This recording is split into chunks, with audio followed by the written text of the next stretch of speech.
Hello everyone, তো চলে এসেছি আর একটা নতুন মিনি ব্লগ নিয়ে। আজকের ব্লগটা আমি শুরু করেছি সন্ধেবেলা দিয়ে, কারণ সকাল দিয়ে আমার শরীরটা ভালো নয়। তো এখানে আমি বসেছিলাম পড়তে, দেন আমি উঠে রেডি হয়ে গেছি। আর রেডি হয়ে অপেক্ষা করতে করতে 9টা বেজে গেছে। যাব হচ্ছে মামার বাড়ি। 9:45টার সময় এসে পৌঁছালাম, যেহেতু এখন দুর্গাপুজোর সময়, তো বাবা আর মায়ের দোকানের চাপ আছে, তাই রাত্রির ছাড়া সময় হবে না। আর এখানে এসে দেখি আমাদের মিষ্টু সোনা, আমাদের গোপু সোনাকে এখানে ঘুম পাড়ানোর জন্য তোড়জোড় করছে। দেন ওকে জিজ্ঞাসা করছিলাম তো কটা জামা হয়েছে।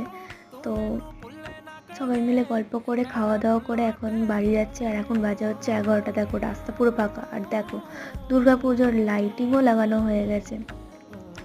তো দেখতে দেখতে বাড়ি চলে এলাম।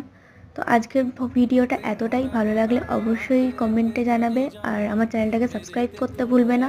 তো চলো, দেখা হচ্ছে নতুন ভিডিওতে। সবাই ভালো থেকো, সুস্থ থেকো আর সাবধানে থেকো। টাটা।